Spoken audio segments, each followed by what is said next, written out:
Yo, welcome back to One More Mana. My name is Derik, and today we are getting into the top 5 most bruh worthy cards from Phyrexia. All will be one. Obviously, y'all knew I was about to be excited for this set. It's gonna have bruh cards, probably plenty of deck text to come. This set has supplied so much Phyrexian goodness. It has been what I've been waiting for. I was not playing Magic the last time we really got to focus on Phyrexia and the old Phyrexia sets back in the day. So this has been amazing, diving in between Dominaria United and now this, and March in the Machines and all of the goodness to come. I am absolutely loving it. So you know I got some thoughts and feelings about the cards in this set. But before we get into this top 5 bruh worthy card list, I know you're going to want some cards in this set. And in this set, more than just about any other, there are more variants than anyone knows what to do with. I can't keep track of what pack they're in, what's in what, where is it going. But what you can do is use TCG Player to make it nice and easy. You can pick out whatever foiling you want. Are you trying to get the oil slick one? Are you trying to get the ones with all the little Phyrexia symbols everywhere? Do you want a regular foil? Do you want non-foil? Whatever it is you need, TCG Player is going to have it, and they make it super easy to pick out which version you want. If you use the affiliate link down in the description below, you can help support the channel in the process. You know we always do appreciate the help. And speaking of supporting the channel, if you're like me, I got to keep my battlefield looking good. I want a nice playmat, nice sleeves, got to make sure I got the right foils and everything, but you want to make sure you look good as well, and there is no better way to do that than with Into the AM. And y'all probably don't want to hear about looking good from me. You want to hear it from an expert, and that's why we got Kenneth the Heathen himself here with another message on why you should rock Into the AM. Hello, my name is Kenneth the Heathen, and I come from humble beginnings. Back in the day before I found out about Into the AM, I was only like a 9.9999997 out of 10, and I know it's hard to believe that, but back in the day I was. But then I found Into the AM, and I'm a changed man now. It's the reason I look as good as I do. So if you want to feel good and look good, remember something about dripping in space and screaming. Ken, that is why we love you. Listen to Kenneth, rock that Into the AM, look good and feel good, and use that affiliate link down below. Use the discount code, get some off, help support us in the process. Everybody wins, but yes, Into the AM is awesome. Definitely vouch for them. Check them out. And the very last thing I want to announce is super exciting. We are again working along with OMA, Original Magic Art. Shout out to Josh over there with an awesome Kickstarter that's coming up with the playmats and tokens from the beautiful, just perfect art of Nils, Hamm. Some of the most like iconic art. They just are amazing at making the most like spooky but beautiful pieces of art, whether it's the elemental tokens from Titania, the wizard tokens from Token of Perfection. Some of my favorite pieces of art ever in Magic are by Nils Hamm, and it is so exciting that we're going to be getting playmats and these tokens. I cannot wait. So the link down below, use the affiliate link to help support us. The Kickstarter hasn't kicked off yet, so you can kind of sign up below, get kind of in, so once it does get going, you'll get notified. I know I'm going to be spending way too much on it, but definitely want to let y'all know too, because it is exciting. And yeah, talk about making your battlefield look good. There's no better way to do that than with some of these playmats and tokens. Just beautiful. But that's everything for now. Let's get into this top 5 list of the top 5 most bruh worthy cards from Phyrexia. All will be one. And at number 5, I feel like this is a number 5 for a lot of sets, and it's a great problem to have. And at number 5, we have just a huge financial bruh, because when I tell you the lands in this set, at first they just showed the regular Phyrexian basics, like the full art basics they have for the set, and I was like, beautiful. I have multiple decks that are based around Phyrexians, going on all of them, no questions asked. And then I was just chilling on Twitter, and then all of a sudden I see, oh wait, they have these weird like metal, almost like heavy metal, I don't even know what they're called, but like dark Phyrexian looking things with the art, and it's a terrible description, but I'll put it on the screen. It's freaking beautiful. And then I got excited. I was like, okay, never mind. No, I need those in foil so I can put them in all my decks. And then all of a sudden, through rumors, and I still don't even know how you get them, you get these oil slick raised foils that are just the most Phyrexian, most beautiful, complete, perfect things in the world. And now I need those for all my decks. I don't know which ones am I gonna get. Am I need to get all of them and just like rotate them through decks? I have, shout out to Kyle for getting me the Phyrexian Felden, so I need Phyrexian basics in there. And then I have Azuri Claw of Progress, who's like the coolest Phyrexian, and I need all of the, and I've run a lot of basics in there. I need all those. So a massive financial brooks. I haven't even honestly picked out the cards in the set I want to buy yet, and I'm already like minus $100 because I know all the foily slick basics and stuff I'm gonna need to get. So yeah, look, Wizards, I love what you're doing with the basics, but at the same time, I'm replacing my basics like every other set. Ugh. a massive bruh. I need to slow down and settle on some basics, but they are beautiful. Now at number 4, the number 4 most bro-worthy thing in this set, and it's a lot to pick from, and I'm gonna go with the new Slow Bad. And it's kind of like a beautiful, the other one's like a kind of a grown bro. This is a beautiful bro. This is like, bruh, like, I don't know if y'all saw the most recent episode of The Last of Us. Spoiler alert, you're gonna cry, and it is beautiful, and it is the most touching love story of all time. That's kind of how I feel about this new Slow Bad. Everybody's thinking about the negative, about Slow Bad being Phyrexianized and this and that. Slow Bad and Bosch were like best buds, and maybe more. I don't know, who's to say. And now they're just, I think they're fused together in this card. Again, don't read a lot of story. It looks like, based on the fact that it's like Slow Bad, Iron Golem thing, I'm pretty sure Bosch and Slow Bad just became one. All will be one. Besties as one. It's a beautiful story. Now they love each other and they can always be together. And that's like a very touching, like, bruh, like, it's beautiful. It makes me happy, and I'm happy to see that they can never be separated again. It's besties for life. Now at number 3, the number 3 most bro-worthy thing about this set, card in this set, is going to be Icramoon Gauntlet. Now, Icramoon Gauntlet, when I first read it, I got super excited because I thought it was basically like a second Flux channeler. Like, it has the Planeswalker abilities on there. I don't play Planeswalkers, forget that. But the other ability, I first read it as non-creature proliferate, and I was losing my mind. I was like, perfect, this is going to be phenomenal in Azuri. I can go ahead and get experience counters, +1 counters, infect counters everywhere. But then I realized it's a targeted thing to do 1 counter at a time.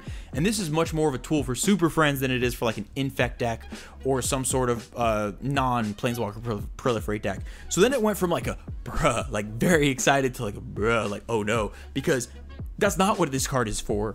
What this card is for is taking Super Friends, which, how do I say this nicely, is the most miserable playstyle of a commander deck. That's all I have to say about that. And it just makes it worse, because the thing about Super Friends, here's my problem with it. I got a lot. I've ranted a million times. I'll make this nice and short. Fast forward to like 20 minutes from now if you don't want to hear it.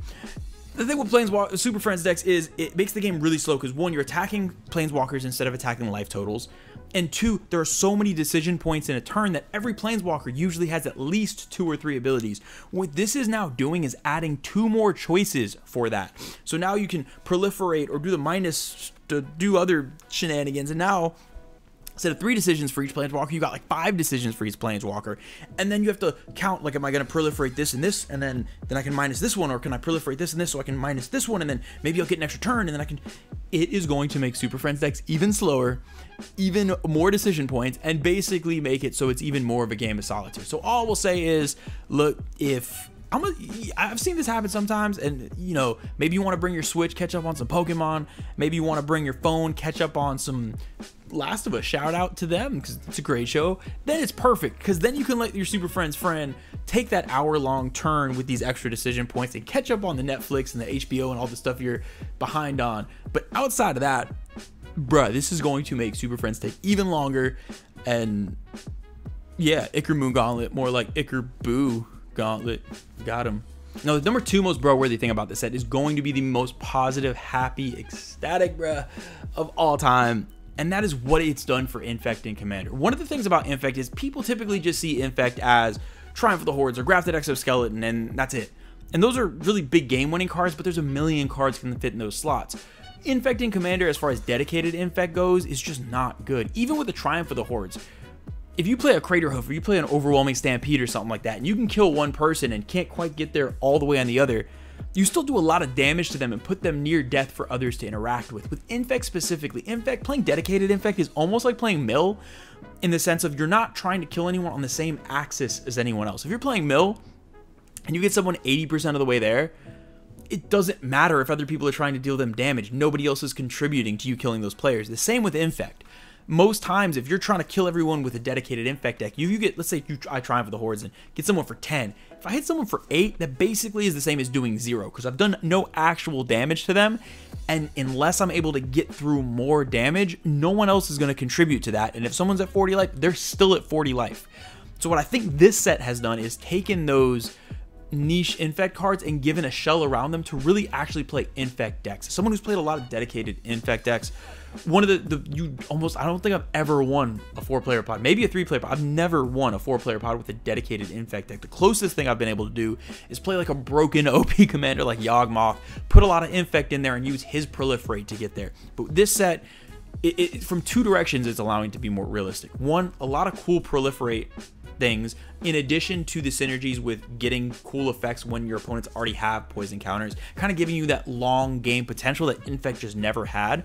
And two, Toxic is now allowing us to deal regular damage in addition to the poison counters. So instead of trying to play the game like it's just bam, one Infect creature, buff, kill someone on turn 3, Toxic and all these cards in this set don't push towards that. They're playing more of a long game. It's get a few poison counters out there, get these benefits over the course of the game, proliferate over the course of the game, and play a long game. And for the first time, I feel like Infect has the ability to play a long game with this Toxic, with all the proliferate, and it is amazing. And I just think Prolactic Phyrexia is just one of many cards that represent that, where you kind of cantrip, hand out poison counters. Do I think this is going to be broken and OP and just dominate? No, I really think Infect is so hard to get to that level with how safe they are with it, that even with Toxic and all this, I don't think it's going to take over the format and warp anything. No, there's so many broken cards. This is the least of our worries in Commander. But what it does do is allows all the people like myself that want to spread that Phyrexian oil goodness and play those dedicated decks, and especially the on-theme Phyrexian decks, and gives us a way to do it without having to go into this almost like pseudo-modern build of kill one person then sit there for the rest of the game. I love it. It makes me so happy. And to Wizards and everyone that was involved in this set, a huge happy, bruh, because I get to take more of my friends back home to Phyrexia, and it's what better way is there to say I love you to your friends? Now, the number one most bro-worthy card in the set, and look, that was all cheery and happy and all that. You know, with these bro videos, I gotta vent a little bit, and I gotta get a little annoyed at something. So we're gonna take a more stereotypical bro, like, why did you print this view? Because that's what I need to do here. And bro, why is Elesh Norn necessary? Look, Elesh Norn, Mother of Machines, is super. I don't know. I love Praetors. I feel bad. Elesh Norn, please don't hate me for this. I still love you, but the whole negating your opponent's ETB effects and then doubling yours is just so obnoxious. The issue that I have with this is the way it shuts down. I feel like most of the decks that I play against or see, or the decks that I have that are most reliant on creature ETBs or ETBs and stuff like that, are more of my more casual decks, like playing a lot of like tokens and creatures and all that. And then the ones that my most powerful decks typically don't care about having as many creatures. They're Spellslinger or more combo based or all these other things.